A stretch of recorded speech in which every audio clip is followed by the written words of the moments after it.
मृत्यु के देवता यमराज ने अपने एक दूत को पृथ्वी पर भेजा। एक स्त्री मर गई थी, उसकी आत्मा को लाना था। देवदूत आया, लेकिन चिंता में पड़ गया, क्योंकि 3 छोटी छोटी लड़कियां, जुड़वां एक अभी भी उस मृत स्त्री के स्तन से लगी हैं।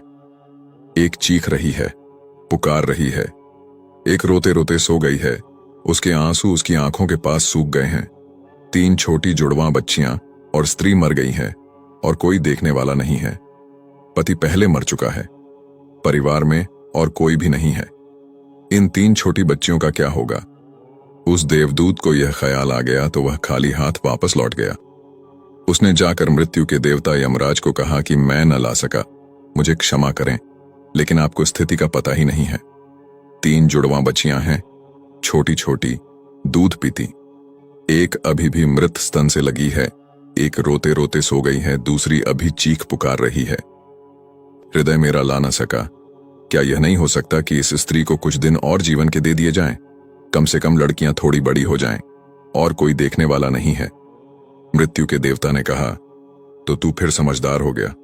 उससे ज्यादा जिसकी मर्जी से मौत होती है, जिसकी मर्जी से जीवन होता है, तो तूने पहला पाप कर दिया, और इसकी तुझे सजा मिलेगी। और सजा यह है कि तुझे पृथ्वी पर चले जाना पड़ेगा, और जब तक तू 3 बार न हंस लेगा अपनी मूर्खता पर, तब तक वापस न आ सकेगा। इसे थोड़ा समझना। 3 बार न हंस लेगा अपनी मूर्खता पर, क्योंकि दूसरे की मूर्खता पर तो अहंकार हंसता है। जब तुम अपनी मूर्खता पर हंसते हो तब अहंकार टूटता है। देवदूत को लगा नहीं तो वह राजी हो गया दंड भोगने को, लेकिन फिर भी उसे लगा कि सही तो मैं ही हूं, और हंसने का मौका कैसे आएगा, तो उसे जमीन पर फेंक दिया गया। एक मोची सर्दियों के दिन करीब आ रहे थे और बच्चों के लिए कोट और कंबल खरीदने शहर गया था, कुछ रुपए इकट्ठे करके। जब वह शहर जा रहा था तो उसने राह के किनारे एक नंगे आदमी को पड्डे हुए ठिठुरते हुए देखा। यह नंगा आदमी वही देवदूत था जो पृथ्वी पर फेंक दिया गया था। उसको दया आ गई, और बजाय अपने बच्चों के लिए कपड़े खरीदने के, उसने इस आदमी के लिए कंबल और कपड़े खरीद लिए।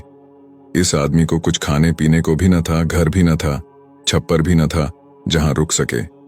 तो मोची ने कहा कि अब तुम मेरे साथ ही आ जाओ, लेकिन अगर मेरी पत्नी नाराज हो, जो कि वह निश्चित होगी, क्योंकि बच्चों के लिए कपड़े खरीदने लाया था, वह पैसे तो खर्च हो गए, वह अगर नाराज हो, चिल्लाए, तो तुम परेशान मत होना, थोड़े दिन में सब ठीक हो जाएगा।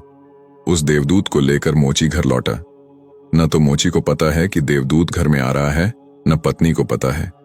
जैसे ही देवदूत को लेकर मोची घर में पहुंचा, पत्नी एकदम पागल हो गई, बहुत नाराज हुई, बहुत चीखी चिल्लाई, और देवदूत पहली दफा हंसा।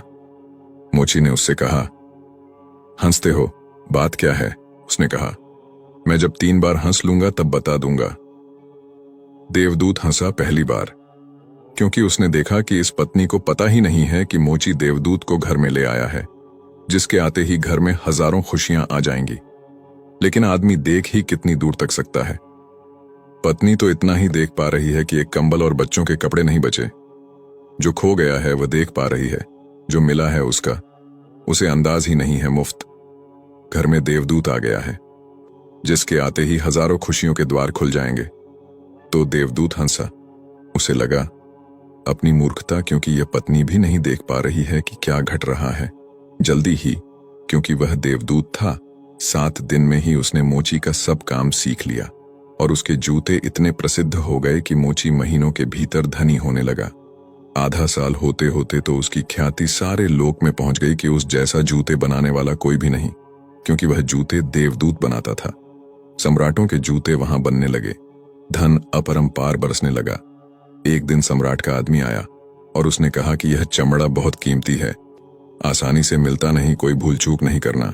जूते ठीक इस तरह के बनने हैं, और ध्यान रखना जूते बनाने हैं, स्लीपर नहीं, क्योंकि रूस में जब कोई आदमी मर जाता है तब उसको स्लीपर पहनाकर मरघट तक ले जाते हैं। मोची ने भी देवदूत को कहा कि स्लीपर मत बना देना, जूते बनाने हैं, स्पष्ट आज्ञा है, और चमड़ा इतना ही है। अगर गड़बड़ हो गई तो हम मुसीबत में फंसेंगे। लेकिन फिर भी देवदूत ने स्लीपर ही बनाए। जब मोची ने देखे कि स्लीपर बने हैं तो वह क्रोध से आग बबूला हो गया। वह लकड़ी उठाकर उसको मारने को तैयार हो गया कि तू हमारी फांसी लगवा देगा। और तुझे बार बार कहा था कि स्लीपर बनाने ही नहीं है, फिर स्लीपर किस लिए? देवदूत फिर खिलखिलाकर हंसा। तभी आदमी सम्राट के घर से भागा हुआ आया। उसने कहा, जूते मत बनाना, स्लीपर बनाना, क्योंकि सम्राट की मृत्यु हो गई है।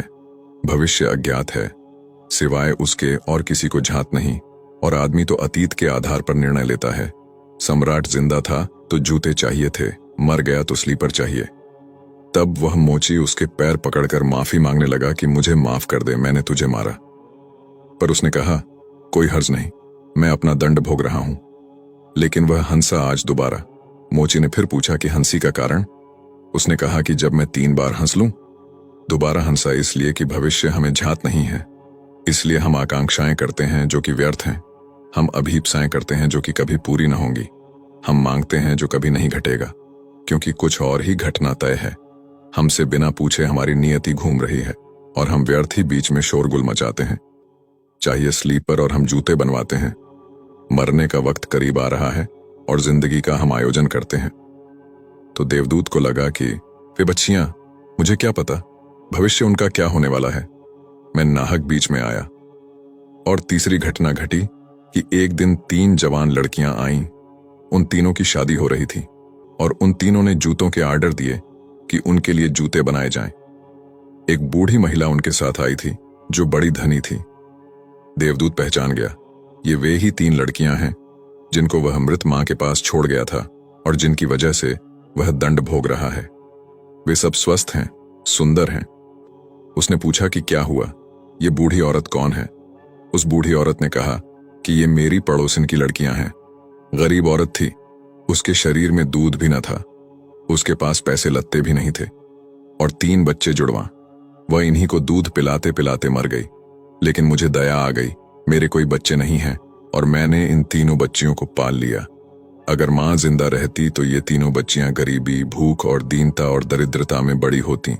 मां मर गई, इसलिए ये बच्चियां तीनों बहुत बड़े धन वैभव में, संपदा में पली, और अब उस बूढ़ी की सारी संपदा की ये ही 3 मालिक हैं और इनका सम्राट के परिवार में विवाह हो रहा है।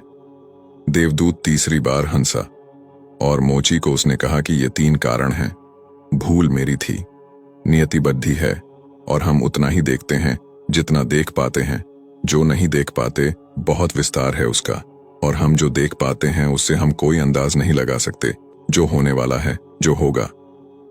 मैं अपनी मूर्खता पर 3 बार हंस लिया हूं। अब मेरा दंड पूरा हो गया और अब मैं जाता हूं। जो प्रभु करते हैं अच्छे के लिए करते हैं। विशेष विधि का विधान जीवात्माओं के कल्याण के लिए बना है। ईश्वर दयालु है। आपके ऐसे विश्वास एवं मान्यताओं को गति तभी मिलती है जब आप दूसरों के प्रति दया का भाव रखते हैं, क्योंकि जो आप बोते हैं वही आप काटेंगे। Reaping what you sow. सृष्टि में घट रही घटनाओं पर आपको चिंतित होने की आवश्यकता नहीं है। आवश्यकता है अपने कर्तव्यों के पालन की और नेक विचारों से जीवन जीने की। यह तभी संभव है जब आपका जीव, इमोशंस यानी मन, सात्विक अन्न से बना हो एवं सुविचारों का उत्पादन करता हो। भवसागर से पार होने के लिए मनुष्य शरीर रूपी सुंदर नौका मिल गई है। सतर्क रहो, कहीं ऐसा न हो कि वासना की भंवर में पड़कर नौका डूब जाए। स्वयं कमाओ, स्वयं खाओ, यह प्रकृति है जिसको रजोगुण कहते हैं। दूसरा कमाए, तुम छीन कर खाओ, यह विकृति है, यह तमोगुण कहलाता है। स्वयं कमाओ, सबको खिलाओ, यह देविक संस्कृति है, यह सतोगुण कहलाता है। देविक प्रवृत्तियों को धारण करे तभी आप देवलोक पाने के अधिकारी बनेंगे। हमेशा ध्यान में रखिए, आप एक शुद्ध चेतना है, यानी स्व ऊर्जा से प्रकाशित आत्मा। माया अर्थात अज्ञान ने आपकी आत्मा के शुद्ध स्वरूप को छीन रखा है। अतः माया अर्थात अज्ञान से पीछा छुड़ाइए और शुद्ध चेतना को प्राप्त कर परमानंद का सुख भोगिए।